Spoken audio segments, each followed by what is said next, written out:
adik-adik, selamat datang dalam sejarah dan budaya Nusantara. Hari ini kita belajar di rumah saja untuk menghindari penyebaran COVID-19. Ayo siapkan alat tulismu untuk menjawab pertanyaan mengenai sejarah dan budaya Maluku. Kerjakan tugas ini dengan bimbingan guru atau orang tuamu ya. Sekarang mari kita simak sejarah dan budaya Maluku selengkapnya. Hai teman-teman, kali ini kita akan menyimak sejarah rempah di Kepulauan Banda yang terletak di Provinsi Maluku.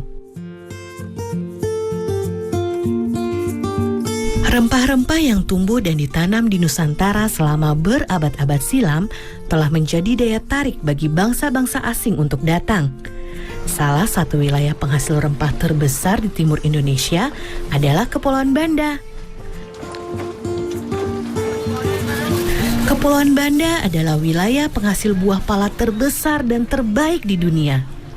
Sejak abad ke-13, pala telah dibudidayakan oleh masyarakat Banda. Kemajuan perkembangan perdagangan pala pada abad ke-15 membuat Banda semakin ramai dikunjungi oleh orang-orang asing dan perlahan menguatkan Banda sebagai pelabuhan rempah yang ramai.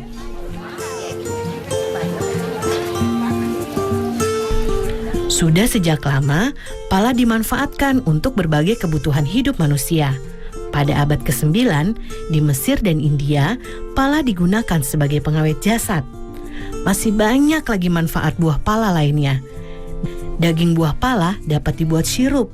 Fuli atau kulit pembungkus biji pala dapat dimanfaatkan untuk membuat parfum, dan biji pala dimanfaatkan untuk obat-obatan, bumbu masak, kosmetik, dan minyak astiri. Berbagai manfaat buah pala inilah yang membuat bangsa Eropa sejak abad ke-16 berlomba-lomba datang ke Banda. Pada abad pertengahan, harga pala di pasar Eropa sangat mahal. Kalau dibandingkan dengan zaman sekarang, seperti gadget canggih yang harganya bisa puluhan juta rupiah. Tahukah teman-teman, kalau rempah-rempah Maluku telah dimanfaatkan sejak zaman Romawi. Pala dibawa ke Eropa oleh para pedagang Cina yang singgah di Maluku. Pala juga dibawa oleh para pedagang India melintasi Asia Tengah dan Asia Barat. Dari situlah kemudian pala tersebar ke berbagai penjuru dunia.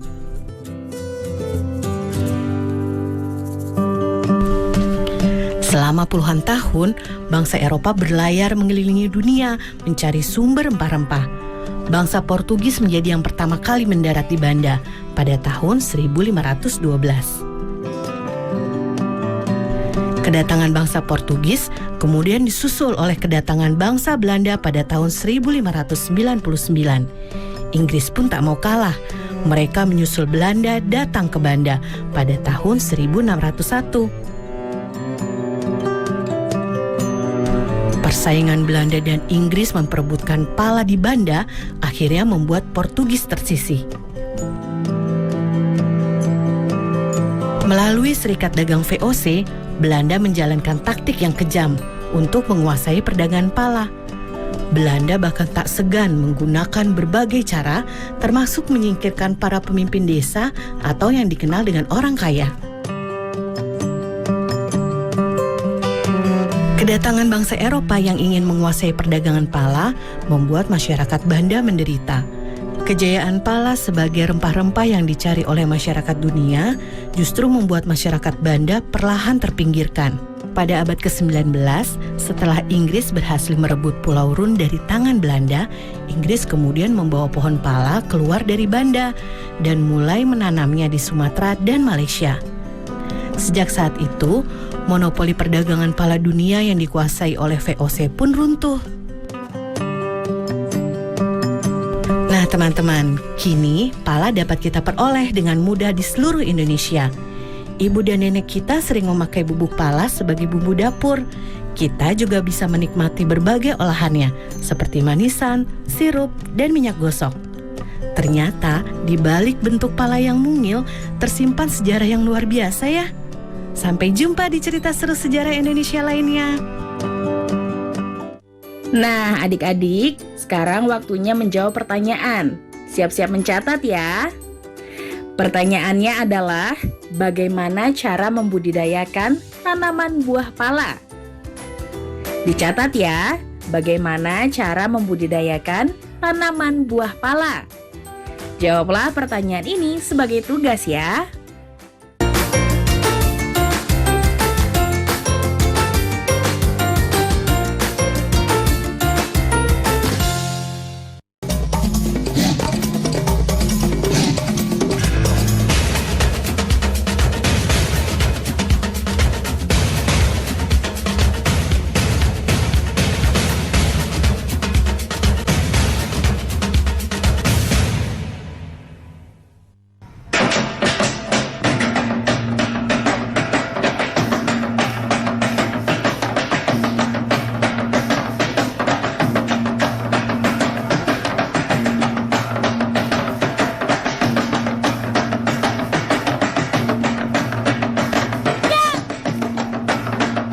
Halo Sobat Pelangi, berjumpa kembali dalam program kesayangan kita, Pelangi Nusantara.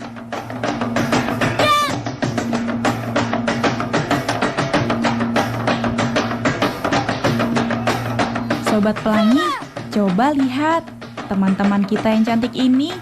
Mereka itu sedang menari apa ya?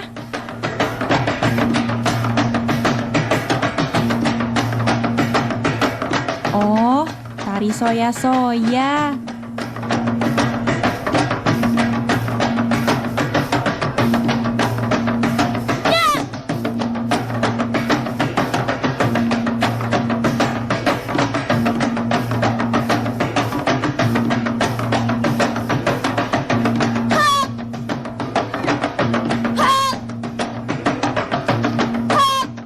Tari soya-soya itu apa sih?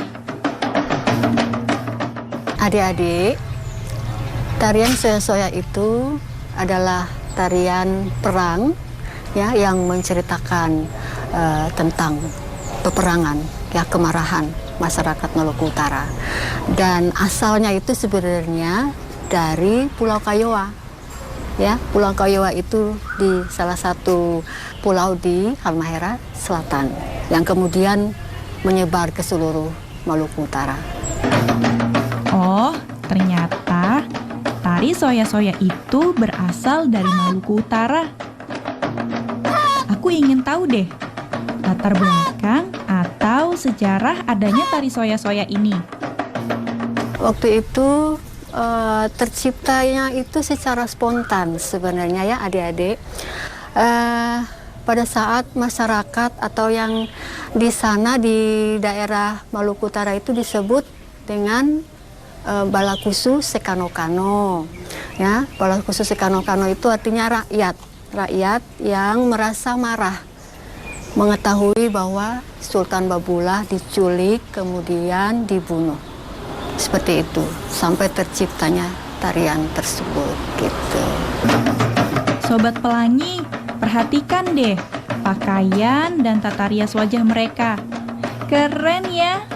Kalian mau tahu tidak bagaimana mereka merias wajah dan tata cara mengenakan kostum untuk tarian soya-soya ini? Kalau aku sih mau tahu banget. Kita simak penjelasan berikut ini. Untuk kostum soya-soya, ini dari setelan seperti kemeja dan celana panjang. Kemudian ada selempang kiri kanan, ya, warna merah atau kuning. Kemudian rok. Nah, rok ini adik-adik berwarna 4 aja, ya. Topi itu kita namakan toala lipat, ya. Tidak ada ornamen lain kecuali ngana-ngana di sebelah kanan.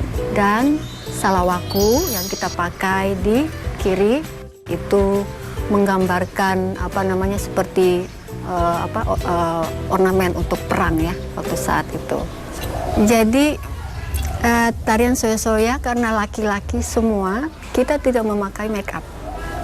Di tarian soya-soya ini ada sekitar 12 gerakan dasar ya. Nah, tapi dari sampai sekarang itu kita belum ada namanya. Dari gerakan 1 sampai gerakan 12. Tapi setiap pergantian gerakan tadi sudah ada namanya, yaitu namanya saya.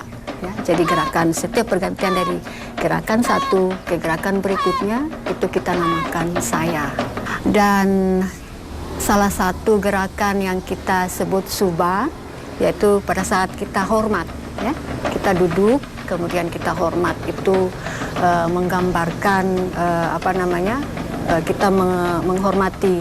Jadi cerita dari setiap gerakan itu ada ceritanya. Salah satunya itu kita suba, itu menggambarkan kita suba atau hormat atas jenazah yang sudah ditemukan tadi, jenazah dari Sultan Bagus tadi. Jadi kostum adik-adik yang digunakan untuk penari soya-soya ini sangat unik ya. Kita adaptasi dari bangsa kolonial dulu rupanya ya. Jadi ada atasan setelan putih-putih dasarnya dan memakai rok. Jadi penarinya semua laki-laki, tetapi kostumnya ada memakai rok ya.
Sobat Pelangi.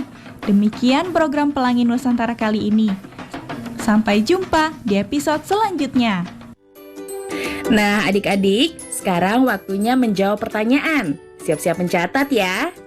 Pertanyaannya adalah, soya-soya merupakan salah satu tarian yang berasal dari daerah Maluku Utara.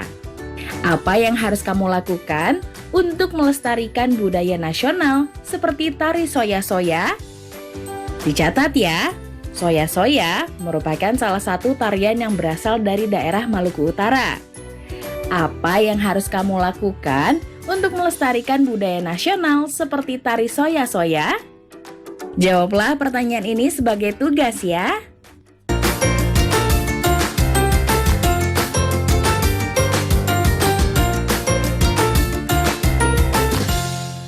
Sekarang waktunya menjawab pertanyaan. Siap-siap mencatat ya.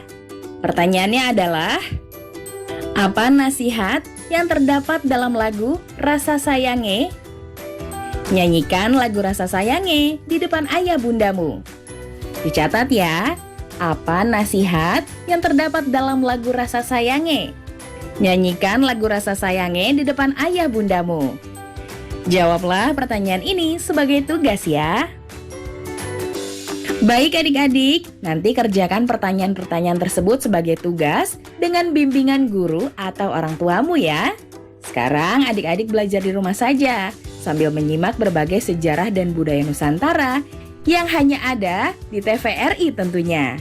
Adik-adik, ingat selalu untuk rajin mencuci tangan, menjaga jarak, dan memakai masker jika hendak keluar rumah untuk mencegah penyebaran COVID-19. Sampai jumpa lagi!